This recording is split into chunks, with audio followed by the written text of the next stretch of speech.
जय हिंद दोस्तों। अपने देश में सबसे ज्यादा किसका शोषण होता है? तो पहले नंबर पर आएगा कि मजदूरों का शोषण होता है, वर्कर का शोषण होता है, कामगार का शोषण होता है। चाहे वो मजदूरी करने वाला व्यक्ति हो, चाहे किसी फैक्ट्री में काम करने वाला व्यक्ति हो, चाहे किसी कंपनी में काम करने वाला व्यक्ति हो, तो वो सभी के साथ जितना शोषण होता है उतना पूरे देश में किसी भी व्यक्ति के नाम पर शोषण नहीं होता है। मैं आपको बता दूं कि अलग अलग सेक्टर में अलग अलग तरीके से शोषण किया जाता है। और इस शोषण में मैं आपको एक चीज बता दूं कि इस शोषण में सरकार के भी भागीदारी है। लोग कहेंगे कि सरकार मजदूरों के लिए कुछ सोच रही है, कुछ कर रही है, बहुत सारा योजना ला रखी है, बहुत तरह के स्कीम आ रखा है। लेकिन मैं आपको बता दूं कि अगर सही से आप इसके बारे में सोचेंगे तो पता चलेगा कि जितना सरकार शोषण करती है उतना प्राइवेट संस्था भी शोषण नहीं करती है। आपको बता दूं, मजदूर कौन सा मजदूर जैसे कोई कंस्ट्रक्शन में काम करता है, कोई खेती बाड़ी में काम करता है, कोई कहीं भी लेबर वर्क करता है, कोई रोड में काम करता है। सबका अलग अलग तरह का मजदूरी होता है। इसके अलावा खास तौर पर मनरेगा में जो काम करते हैं, जिसको सारा सरकार 100 दिन की गारंटी रोजगार देती है। मनरेगा आप जानते होंगे, जिसे महात्मा गांधी राष्ट्रीय ग्रामीण रोजगार गारंटी योजना हम कहते हैं। किसी फैक्ट्री में आप काम करने जाएंगे, मिनिमम सैलरी तय किया गया है। आपको बता दूं कि लगभग 12,000 रुपया से लेके 16,000 तक, 20,000 तक स्किल्ड लेबर जो होता है, जो फैक्ट्री कंपनी में काम करता है, उसको 21,000 से स्टार्टिंग होता है, जिसका 22,000, 25,000, 30,000 रुपये तक सैलरी होना चाहिए। लेकिन आप देखेंगे किसी भी फैक्ट्री में चले जाइए, किसी भी फैक्ट्री में, खासतौर पर दिल्ली की बात बता रहा हूँ, मुंबई की बात बता रहा हूँ, कोलकाता की बात बता रहा हूँ, चेन्नई की बात बता रहा हूँ, लोग जब काम करने जाते हैं, मजदूर जब काम करने जाते हैं, तो उसके साथ क्या होता है, हेल्पर के नाम पर, हेल्पर उसको पद दिया जाता है, हेल्पर कहा जाता है। और सैलरी कितना स्टार्ट किया जाता है? 8,000 से, 9,000 से, 10,000 से। इससे ज्यादा हेल्पर की सैलरी नहीं होती है। अगर वो काम सीख भी जाता है, 2 साल, 3 साल, 4 साल, 5 साल लगा देता है अपने जीवन का, तब जाके उसकी सैलरी 13,000, 14,000, 15,000, 16,000 तक मिलता है। और स्किल्ड लेबर जो बढ़िया से, आपको बता दूं, जिसका टेक्निकल कुछ हुनर है, कोई नॉलेज है, कोई मशीन पे काम करता है, कोई अलग तरीके का काम करता है, उसकी भी सैलरी 17, 18, 20 के अंदर ही होता है। आपको बता दूं शोषण क्यों होता है। और सरकार जब सैलरी सभी का तय किए हुआ है, सभी स्टेट में, सभी महानगर में अलग अलग तरीकों से तय किया हुआ है कि मिनिमम इतना मिलना ही चाहिए, इससे ऊपर आप जितना दे दे, कंपनियों के लिए, फैक्ट्री के लिए तय किया गया। सभी जगह का अलग अलग है, इसलिए मैं सभी का चर्चा नहीं कर पाऊंगा। लेकिन सब जब सरकार तय की हुई है फिर भी फॉलो नहीं करते। फैक्ट्री मालिक, कंपनी मालिक जो काम कराते हैं, वो लोग क्यों फॉलो नहीं करते इसको? इसलिए फॉलो नहीं करते हैं कि सरकार अगर ऑडिट कराती है, प्रेशर करती है, दबाव करती है कंपनी में, फैक्ट्री में, तो फैक्ट्री मालिक और जो कंपनी मालिक है वो लोग भी सवाल उठाएंगे, वो लोग भी कोर्ट जाएंगे कि मैं अगर दे रहा हूं आपके कहे अनुसार तो आप भी दीजिए अपने कहे अनुसार। वो इसलिए कि मैं आपको बता दूं, इतना त्रुटि है सरकारी योजनाओं में। जैसे आप देखते होंगे, आपको बता दूं, गांव में जो लोग रहते हैं, जिन्हें काम नहीं मिलता है या वापस लौट जाते हैं, या फिर चाहते हैं मैं अपने गांव में ही काम करूं, उसके लिए सरकार ने क्या कर रखा है, मनरेगा स्कीम चला रखा है। मतलब 100 दिनों की साल में रोजगार की गारंटी मिलती ही मिलती है। अब आपको बता दूं, इसका जब मजदूरी आप सुनेंगे तो दंग रह जाएंगे। मैं हर स्टेट का एक एक मजदूरी बताने जा रहा हूं आपको कि कितना मजदूरी है। जब सरकार ही इस तरह करेगी तो बाकी लोग क्या करेंगे?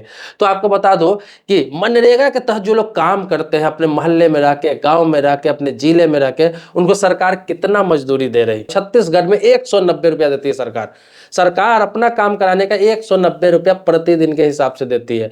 और बता दो, उसके बाद हरियाणा में 309 रुपया, यूपी में 201 रुपया, महाराष्ट्र में 238 रुपया, झारखंड में 194 रुपया, मध्य प्रदेश में 190 रुपया, गोवा में 280 रुपया, राजस्थान में 220 रुपया, पंजाब में 263 रुपया, उड़ीसा में 207 रुपया, कर्नाटक में 275 रुपया, केरल में 291 रुपया, हिमाचल प्रदेश में 248 रुपया, जम्मू एंड कश्मीर में 204 रुपया, गुजरात में 224 रुपया, असम में 213 रुपया, आंध्र प्रदेश में 237 रुपया, अरुणाचल प्रदेश में 205 रुपया, मेघालय में 203 रुपया, मणिपुर में 238 रुपया, तेलंगाना में 237 रुपया, दादर नगर हवेली में 258 रुपया, उसके अलावा अंडमान निकोबार में 282 रुपया, पश्चिम बंगाल में 204 रुपया, त्रिपुरा में 205 रुपया, तमिलनाडु में 256 रुपया,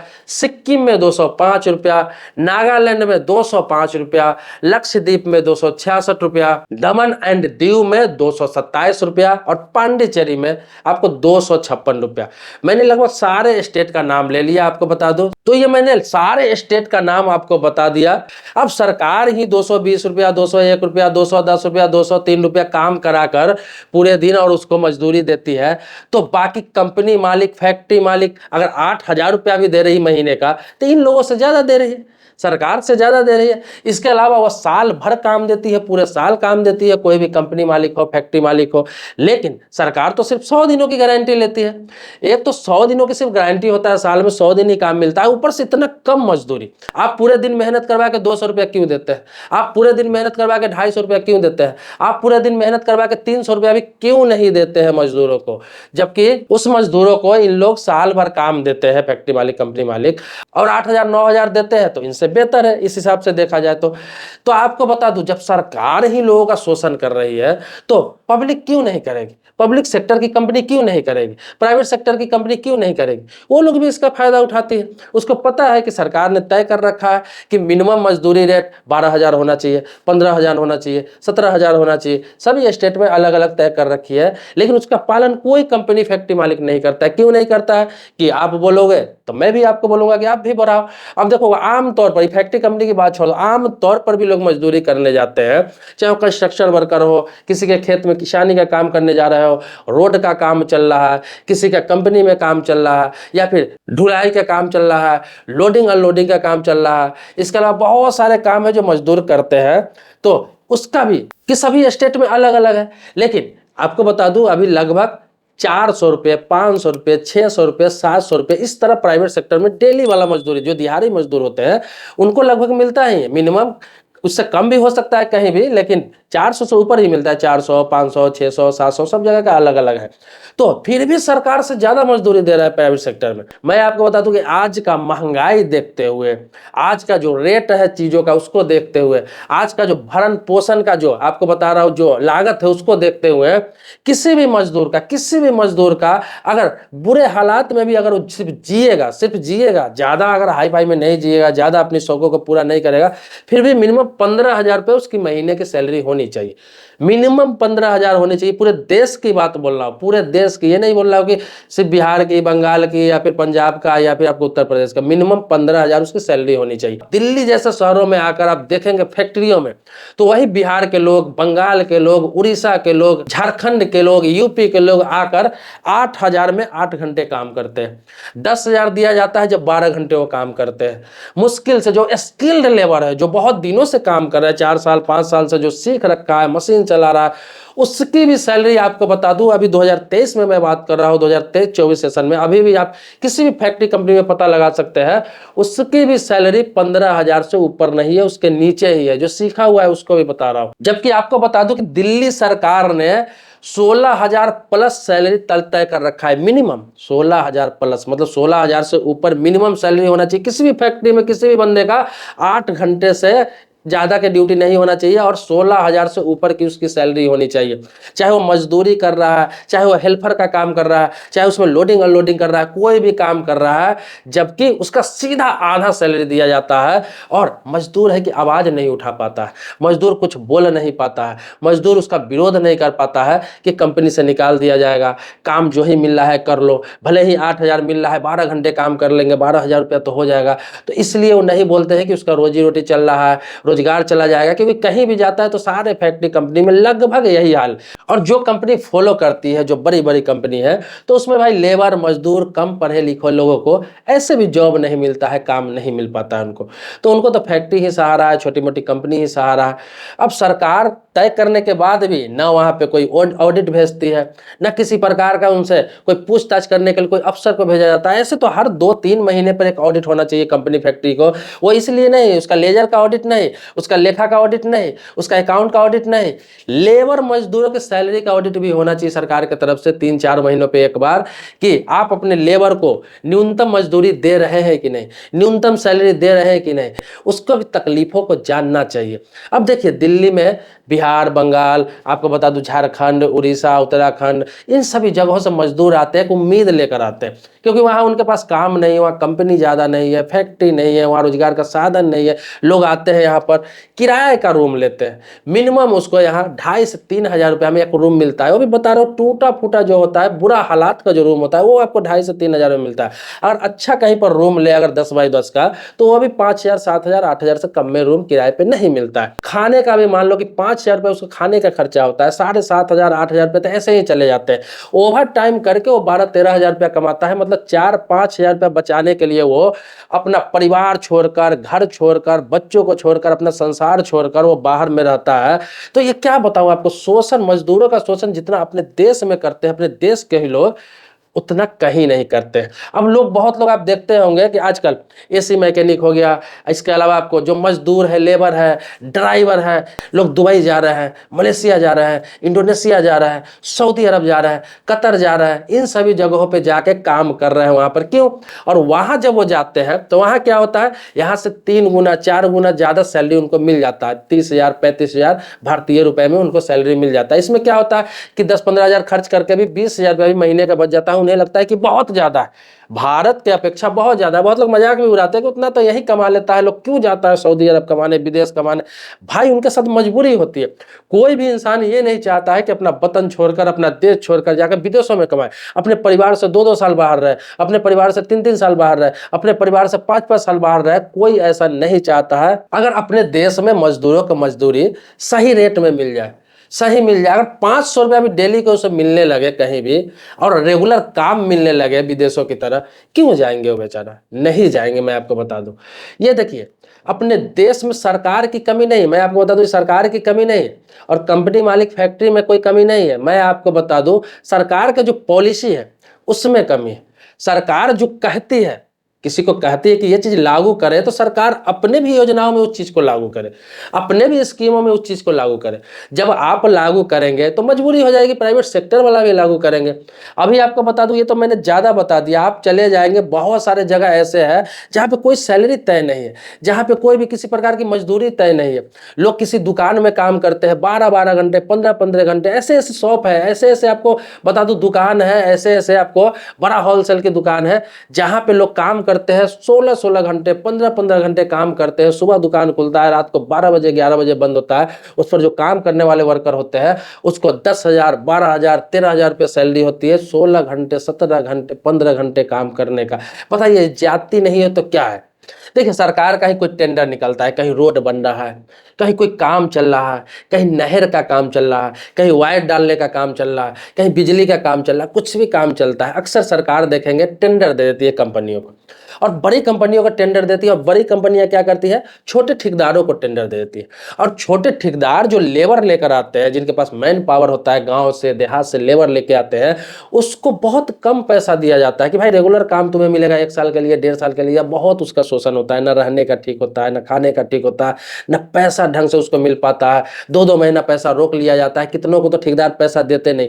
इसमें भी एक पॉलिसी होनी चाहिए सरकार को। सरकार पॉलिसी में ये दर्ज करे, ये चीज ऐड करे कि मैं अगर टेंडर किसी कंपनी को दे रहा हूं, जिस कंपनी को दे रहे हैं उस पॉलिसी में होना चाहिए कि अगर उन्होंने दिया तो उसमें भी मजदूरी तय होना चाहिए था कि तुम जिससे काम कराओगे, जिस मजदूर से तुम काम कराओगे, बाकियों को तो नहीं पता, लेकिन मजदूर से काम कराओगे तो मजदूर की मिनिमम दिहाड़ी 500 होना चाहिए, चाहे 600 होना चाहिए, चाहे 700 होना चाहिए। ऐसा एक तय करके दे कि मजदूरों की कम से कम ये दिहाड़ी होनी चाहिए, क्योंकि मजदूर शरीर से मेहनत कर रहा है, मजदूर ही सारा काम कर रहा है। अलग अलग डिपार्टमेंट में जो भी लोग काम करते हैं उसकी सैलरी तो अच्छी होती ही है, उसको सरकार के निर्देश अनुसार सैलरी मिलता ही है, उसको अच्छी खासी सैलरी होती है, अच्छा खासा पैकेज होता है, अच्छे खासा रहने का सुविधा होता है। लेकिन मजदूरों के लिए कोई पॉलिसी ही नहीं होता है। मजदूरों के इतने दिन में पेमेंट हो जाना चाहिए, मजदूरों के रहने के लिए भी साइट पर इस तरह का व्यवस्था होना चाहिए, मजदूरों के लिए सुरक्षा का व्यवस्था होना चाहिए। आप देखते होंगे कि बड़ी बड़ी बिल्डिंग तैयार होती है, फ्लैट तैयार होता है, बड़े बड़े बिजनेस बिल्डिंग तैयार होता है, और उसमें मजदूर काम करते रहते हैं। अभी हाल ही में आपने देखा होगा नोएडा का, गुड़गांव का, बहुत जगह पे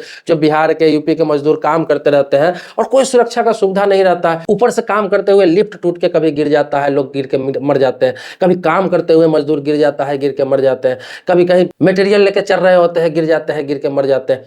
तो मर जाते हैं तो क्या होता है, इंश्योरेंस के तहत उन्हें कुछ पैसा मिल जाता है, कंपनी की तरफ से उसे राहत मिल जाता है। कितना, 2 लाख, 3 लाख, 4 लाख, 5 लाख। क्या उसका परिवार का 2 लाख, 4 लाख, 5 लाख रुपए से जिंदगी चले जाएगी? भाई देना है तो जीते जी उसको अच्छी मजदूरी दो, अच्छी सैलरी दो, और उसके साथ अच्छी सुरक्षा दो कि मरने की नौबत ही ना है। क्योंकि किसी का शौक नहीं है कि परिवार को पालने के लिए अपनी जान दे दे, वो मजबूरी में आते हैं और कितने मजदूर की जान भी चली जाती है। सबसे ज्यादा किसी बिल्डिंग को तैयार करने में सबसे ज्यादा मेहनत करता है तो मजदूर करता है। मजदूर करता है, उसमें जो काम करते हैं, उसे बनाते हैं, उसे सींचते हैं, सब कुछ करते हैं। क्रेडिट जाता है किसको?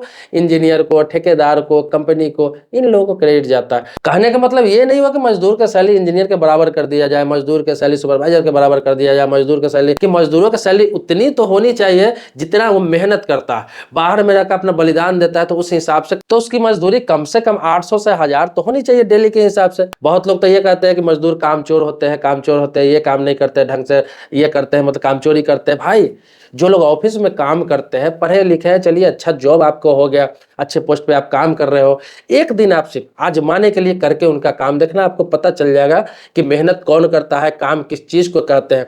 हाँ, उसकी गलती यह है कि वह गरीब होते हैं, उसको पढ़ा लिखा नहीं होते हैं, उसकी परिस्थिति ऐसी होती है वो पढ़ लिख नहीं पाते हैं, किसी मजबूरी की वजह से वो एजुकेशन नहीं ले पाते हैं, जिसकी सजा वो भुगतते हैं। ठीक है, भुगतते हैं, उसकी सैलरी कम होती है, दिहाड़ी कम होती है, ठीक है, लेकिन इतना भी उसका शोषण नहीं किया जाए कि उसका जान का कीमत देके हम अपना बिल्डिंग बना ले, उसका जान का कीमत लेके हम अपना घर बना ले, उसका जान का कीमत लेके हम सड़क बना ले, उसका जान का कीमत लेके हम अपना फैक्ट्री को डेवलप कर ले, हम अपना कंपनी को डेवलप कर ले। ऐसा भी नहीं होना चाहिए।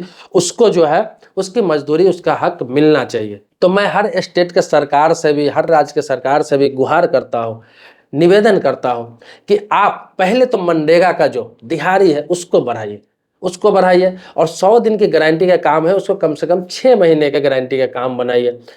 और इसके अलावा जो कंपनी में, फैक्ट्री में, मजदूरी में जो आपने तय कर रखा है मिनिमम राशि, जो दिहाड़ी हो या फिर सैलरी हो, तो उसका समय समय पर कम से कम कंपनी का, फैक्ट्री पर या फिर जिस साइट पे काम हो रहा है वहाँ ऑडिट करवाइए अपने ऑफिसर की तरफ से। जैसे आप काम का ऑडिट कराते हैं, जैसे मटेरियल का ऑडिट कराते हैं, आप जैसे बिल पास करते हैं उससे पहले ऑडिट कराते हैं, तो इसी प्रकार से मजदूरों का थोड़ा सैलरी और दिहाड़ी का भी ऑडिट कराना चाहिए। इन सभी चीज़ों से कितने लोग सहमत हैं, आप कमेंट बॉक्स में जरूर लिखेंगे। अगर आप सहमत है, मैंने जो बात बताई है, अगर आपको गलत बोला है तो भी आप कमेंट बॉक्स में लिखें। आपको ये लग रहा है कि मैंने आज सही मुद्दों को उठाया है, तो आप कमेंट बॉक्स में अपनी बात को जरूर रखेंगे। इसके अलावा कुछ त्रुटि हो, कुछ कमी हो, अभी अपनी बात को रखेंगे कमेंट बॉक्स में। और इसके अलावा मैं और भी बताना चाहूंगा कि ऐसे कोई भी मुद्दा आपके पास है, आप चाहते हैं कि किसी मुद्दा को मैं अपने चैनल के द्वारा उठाऊं, टॉपिक है जिस पर मैंने वीडियो अभी तक नहीं बनाया है या फिर बनाया है डिटेल्स में नहीं बनाया है, तो आप कमेंट बॉक्स में वो भी बात लिख सकते हैं, मैं जरूर उस टॉपिक पर वीडियो बनाऊंगा। दोस्तों, मेरा वीडियो आपको मिलता रहता है, आप देखते रहते हैं, तो चैनल को सब्सक्राइब जरूर करें। लेकिन पुराने सब्सक्राइबर है तो इसके लिए कोटि कोटि धन्यवाद देता हूं, आभारी हूं आपका। मिलते हैं नेक्स्ट वीडियो में एक नए मुद्दे के साथ, तब तक के लिए शुक्रिया, धन्यवाद, जय हिंद दोस्तों।